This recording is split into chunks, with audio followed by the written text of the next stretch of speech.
Herdsmen have killed over 29,000 people, Yoruba people, that is Fulani.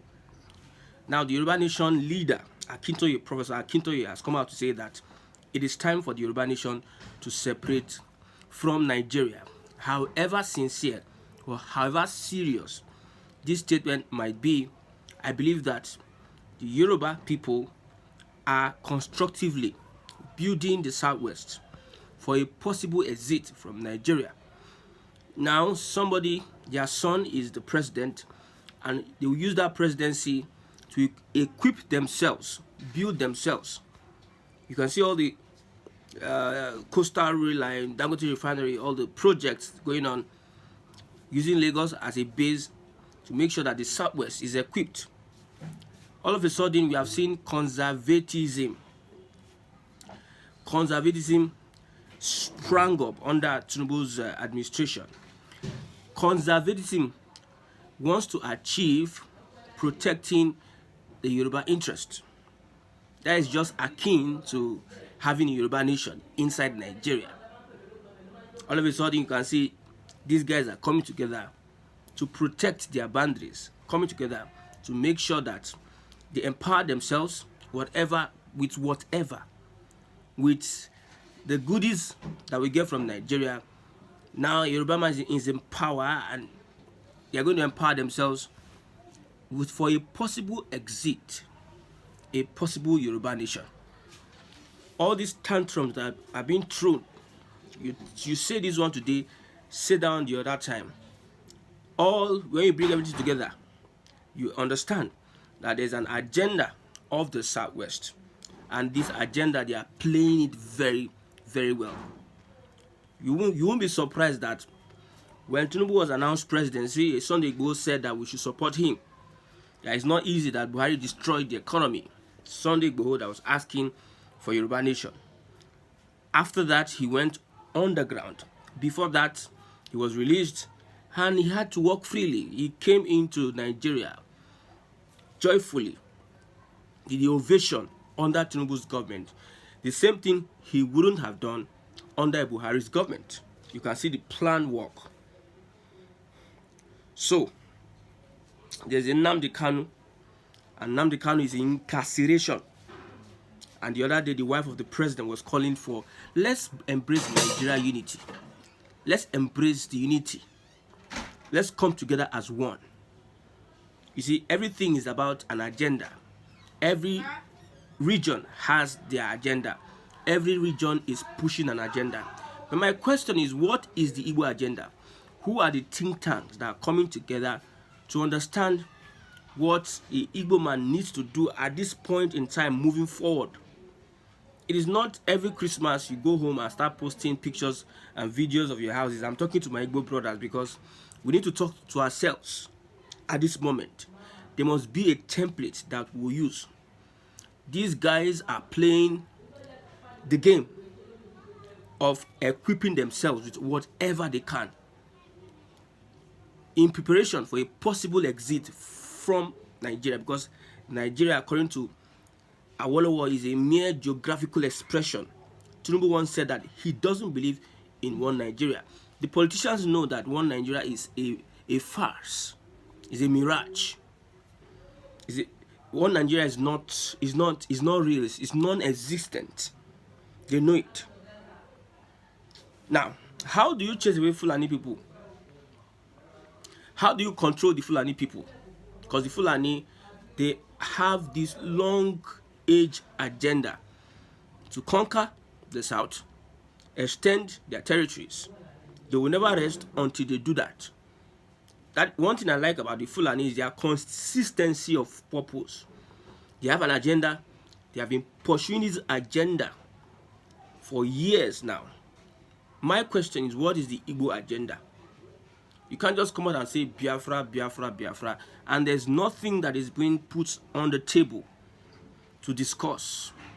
When you look at the way Yoruba elites are moving around, you understand that their body language tells you a lot about what they are doing. You can see when Tinubu got into power, he removed so many people and fixed the Southwest. They are getting experience, they are understanding the terrain. When you are in a federal ministry, you get to know so many things. You get to know what? So many things. You get some experiences. You meet with people. It is a knowledge-based position. So he saw the need of putting the Southwesterners in these positions. It expands their horizon. They are experienced in running such ministries. You see, every position you find yourself is an experience. We have most of our Southeasterners that don't have these opportunities because of the subjugation of the government of the day. The plan work by the North and South to make sure they suppress the Igbo man. So now the turn the turn of the Southwesterner, Yorubas are being put everywhere, equipping their people, their political elite, their allies, for a possible exit from Nigeria, equipping the region with so many things. When you look at these days, you see that all of a sudden, overnight, guys, Tinubu boys are making millions of naira. How? We had a report the other time that Wando from 1 billion is making trillions of naira. Within a year, you can see the difference within our eyes. They have a target. What Professor Akinto is saying, he's just saying it for saying sake. They are not serious. They're just saying it to just water the ground. There's nothing that will be done to any Fulani person. So far, Tinubu is on the seat. Nobody is going to agitate for a Yoruba nation until he finishes his 8th term. I've been saying this thing.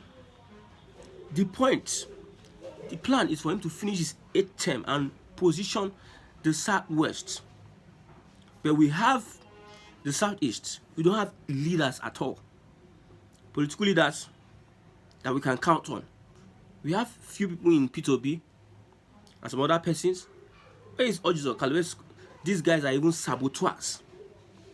So for us that we are coming up, let's have it at the back of our mind that we will put up an agenda that will push for the development of both the region and the people of that region. When you're going to your village, don't go to your village to go and show wealth. You have no wealth when you have no people that can run a society. You can't just be in Alaba or doing one business. You can't be depending on people that travel out of the country to get this expertise. You need to also empower the people at home with your funds. Empower the people at home with your connections, skills, education. Sponsor people to school, like what Zig did and Awolowo did. Empower the Southeast region. Empower them. Let them have to know, like, the opportunities. Open their eyes to the opportunities. Create a space. We had Nollywood before. The Igbos were dominating Nollywood at the point. The Southwest now came with an agenda. Carefully, they started penetrating. And at the end of the day now, they have taken over the Nollywood industry. Top 5 paid actresses in Nigeria. Top 10, we have the Yorubas dominating. Let's say Nancy Insime is one of the top 10. But the Yorubas are dominating because they carefully had a plan, had an agenda, and they carried out this agenda without us knowing. We understood what was going on. The last year, people went to the village. I was angry that people were just showing their houses. Igbos have this. Igbos have this. You have this. Igbos have this. We are billionaires. You are billionaires is not. Don't. There are people that have what they have. They can't open their mouth to say they have what they have. That's just childish.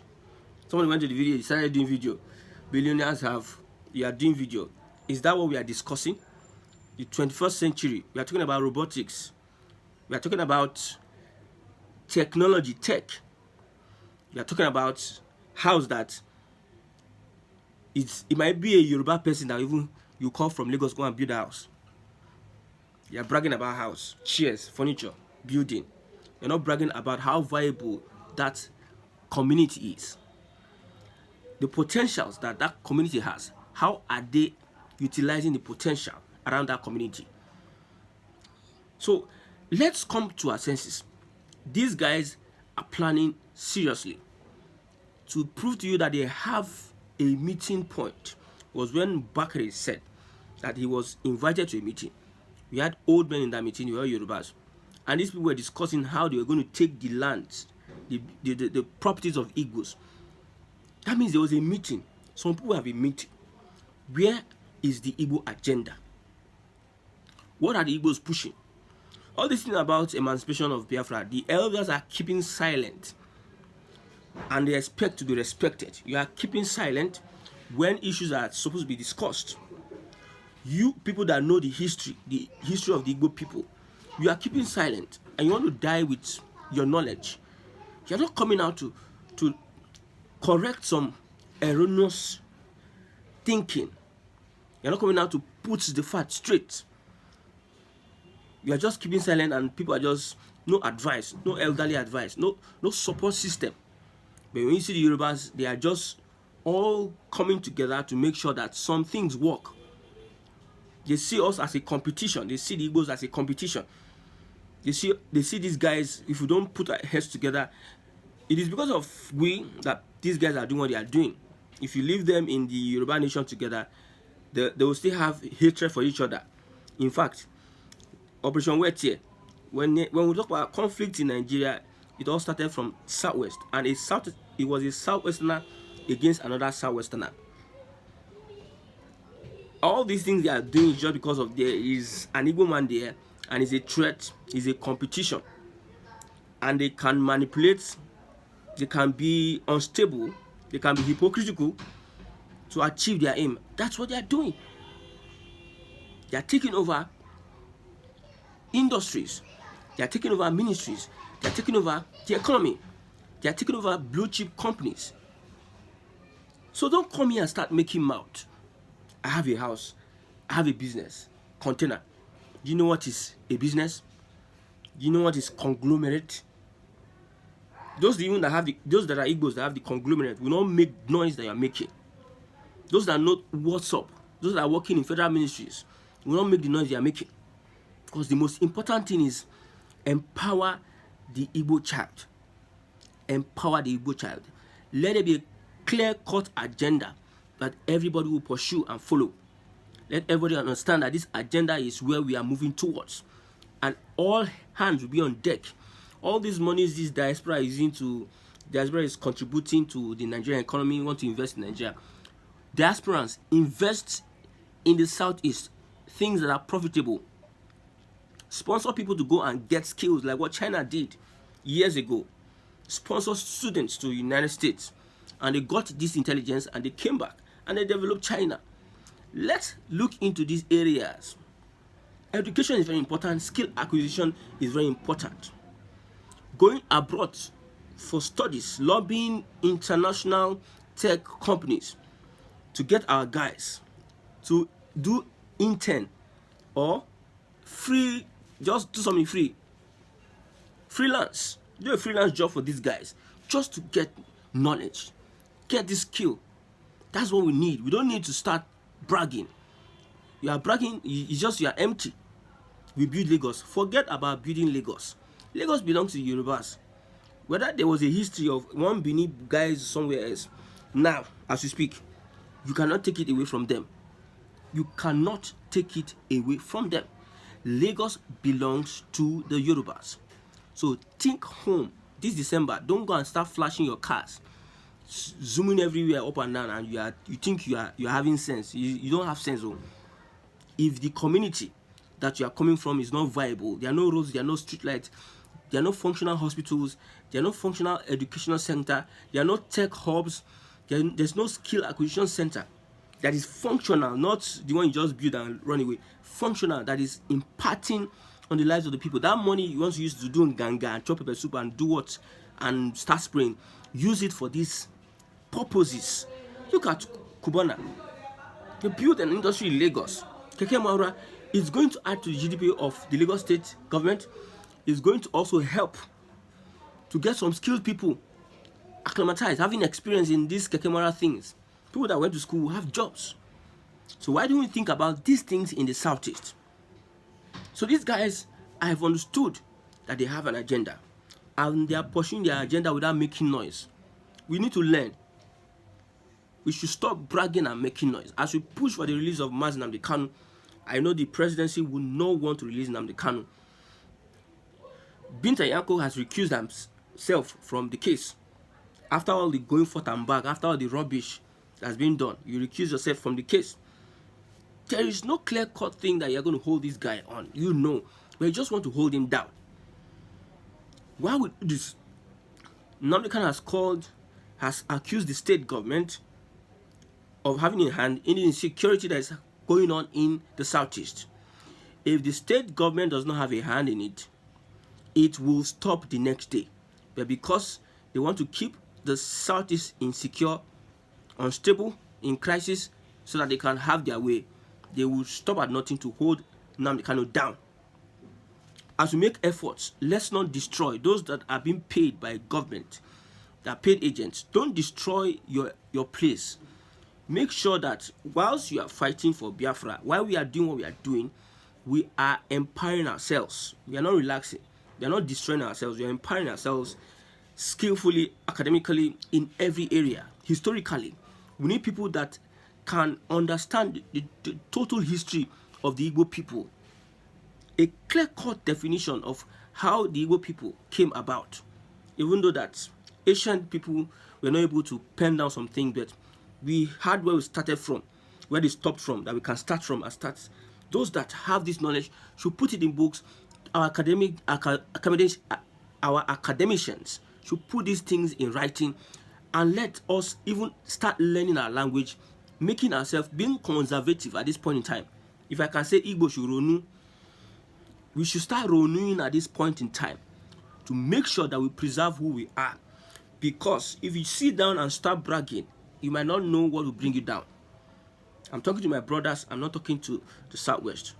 I know that the call Akintola is calling is just Akintoye. Yes, is calling. It's just a mere call. That doesn't hold any water. They're just trying to, maybe Sahara reporters just want to make news with that, or they just want to do one thing so that people will start talking about it. But most importantly, is how do we build the Southeast? We have skillful people. We have people. Just the governors have failed because they have an influence from the federal system. If we are going to rely on the governors to do what they need to do for us, we might fail because the governors somehow are being controlled by the federal system. The federal system does not want the Southeast to work.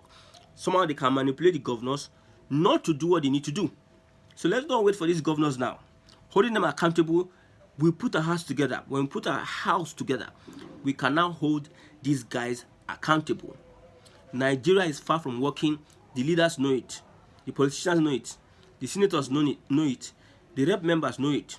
Everybody, from the presidency down to the judiciary, the executive, legislatures, the ministries, and everybody, they know that Nigeria is not a workable project. People are just taking advantage of whatever they can take advantage of over and start milking from the oil in the south region, use it for the west, build infrastructures, build road networks, build free trade zone, build one of the biggest refineries in Africa and everything, and develop their region, starting from Lagos.